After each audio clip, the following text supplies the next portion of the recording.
I think they are going to put out in the spring of next year, called Did Muhammad Exist? And actually the answer is no. I used to believe in Muhammad. There's a good one for your film. Spencer says he used to believe in Muhammad. But I mean, I used to believe Muhammad existed. That he was a real historical character. He certainly is a coherent personality that we have seen in the world before. A very clever man, and a very brutal and selfish man, and a very intelligent man. And we've seen people like that in recent history. You can fill in the names yourself. But in any case, the more you look at it, the less there is to see. And as I have been studying the earliest sources on this, I see that, in the first place, there's no biography of Muhammad written until 150 years after his death. So if you think back, that's like there being no biography of Abraham Lincoln appearing until this year. It would probably be full of legendary material. And it is. Even more.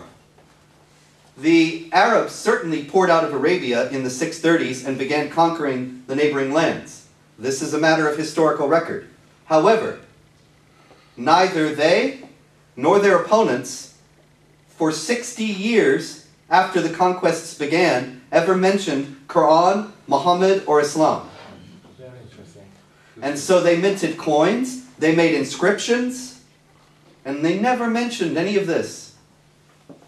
It's not until the Dome of the Rock in 691 that there's a statement that says, there's no God but Allah, and Muhammad is his messenger and his servant. When was the hadith written? In the 8th century and the 9th. And even the Dome of the Rock inscription, when it says there is no God but Allah and Muhammad is his messenger and his servant, and then it goes on to speak all about Jesus. And 4/5 of it is about Jesus, and how Jesus is not the Son of God, but is only the messenger of Allah and his servant. If you look at the Arabic grammar for where it says Muhammad is the messenger of Allah and his servant, which is the only time he's mentioned, grammatically, it doesn't work as a proper name. Grammatically, it works as a title, the praised one, which is what Muhammad means, is the messenger of Allah and his servant. And then it goes on to explain how Jesus is the messenger of Allah and his servant. The whole thing is actually a statement about Jesus that doesn't assuredly mention Muhammad at all. So even that is the first mention of Muhammad and Islam, and it's doubtful itself. But there's a point to all this. This is all very interesting historical speculation, but there is a very important underlying point, and that is that Islam as a political system is what is primary and what is paramount. And that historically, the political system existed first. And the religion was developed because in those days, what held an empire together was that everyone had the same religion. And the Byzantines were Christians. The Persians were Zoroastrians. And the Arabs came out and conquered, and they had no cohesive religion. So they invented one. It was only to justify the political ideology. The whole thing was developed. And so, in any case, that's kind of an aside. But nonetheless, even if you take the standard story of Muhammad as historically accurate, it is fundamentally a political system. And this is the most important point we need to make, because this is the point that will change everything. There are now 23 states in the United States, 23 out of 50, that are considering laws outlawing Sharia. And in every one of those states, there's only one that's actually passed one. 70% of the voters in Oklahoma last year voted to ban Sharia. But then the law was struck down by a judge. And the judge said, it's a religious liberty issue. You cannot infringe upon their religious liberty. And so the point needs to be made, and it needs to be brought home and emphasized and repeated again and again. We are fighting against a political, authoritarian, supremacist ideology, not a religion. There are a lot of people who say Islam Islam is not a religion at all. I think that's false. Islam is a religion. It purports to relate man to God, which is what a religion does, or claims to do. Islam is a religion, but it is fundamentally and primarily a political system. And if we can make that point, then we can begin to sway public opinion and get many more people on our side. And so I leave you with that as a challenge and recommendation, and thank you again for your hospitality here the last few days, your kindness. I am very honored to be in your presence. I am very in awe of your courage and your steadfastness in the face of a situation that is far worse than what we have in the United States so far.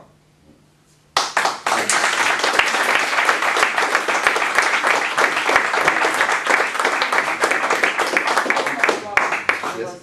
691. Yes. Also, wir kommen nun zum letzten Teil. Ich schätze eure Geduld sehr und ich habe mal Deutsch gehabt, aber das ist eine Weile her. Und der Islam ist eine herrschaftsbetonte Ideologie. Wenn es eine rein säkulare Ideologie wäre, wären die Dinge ganz einfach. Dann würde man sofort den Herrschaftsanspruch durchschauen. Aber da es sich um eine Religion handelt, sieht das Ganze anders aus. Sie kommen ja auch immer wieder mit der Religionsfreiheit, ne, bei uns. Diese Religion ist so völlig anders als unsere Werte. Also sie unterscheidet sich so stark von den Menschenrechten, als da sind, wie zum Beispiel die Meinungsfreiheit, die Freiheit des Gewissens, also des Denkens, dann die gleiche Rechte für Mann und Frau. Und es ist eben, wie gesagt, eine Religion. Und Thomas Jefferson hat mal gesagt, ob du nun an einen oder 17 Götter glaubst, das klaut mir keine Tasche oder bricht mir kein Bein. Aber wenn du mir meine Tasche klaust oder ein Bein brichst, dann wehre ich mich da natürlich gegen. Mein Gott ist ne? Wenn Gott es sagt, wenn Ja, Gott sagt, danke. Ja. So, und jetzt, ich schreibe jetzt an einem neuen Buch. Das lautet, existierte Mohammed, gab es ihn? Und die Antwort ist nein. Ich habe zwar mal an Mohammed geglaubt, das heißt natürlich nicht an ihn, sondern dass ich habe mal geglaubt, dass er existierte, aber je mehr ich mich damit beschäftigt habe, bin ich auf was anderes gestoßen. Er ist eine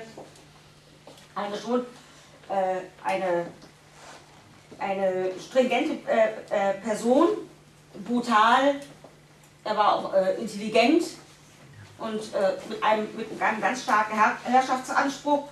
Und er hat sich ja auch durchgesetzt, ne?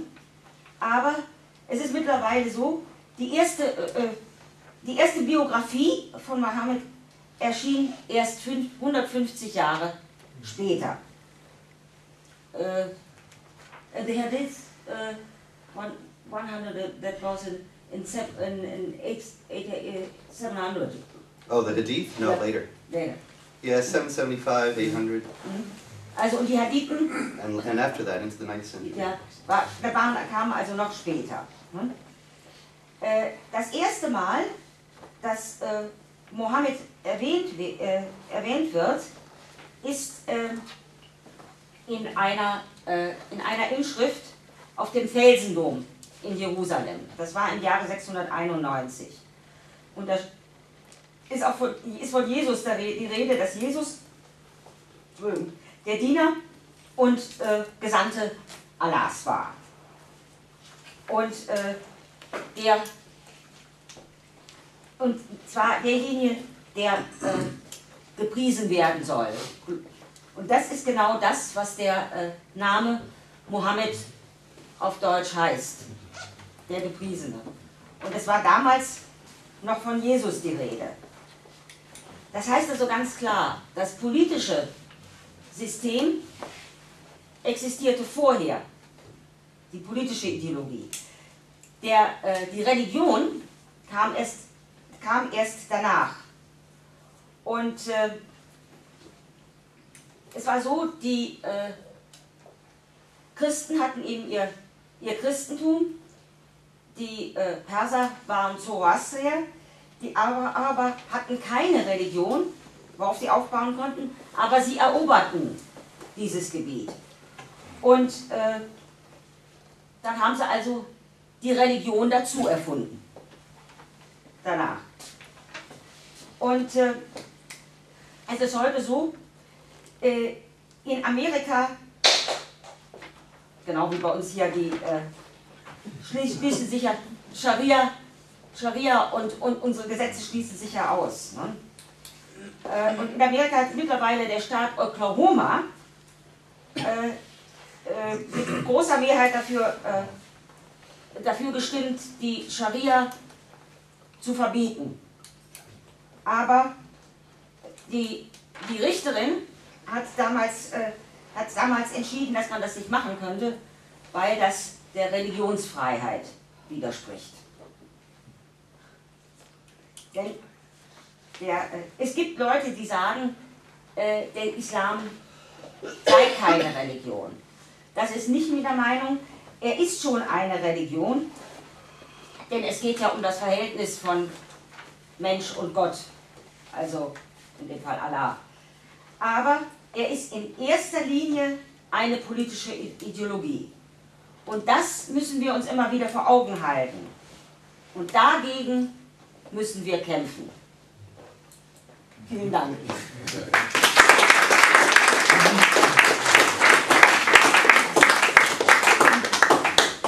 Yes, sir.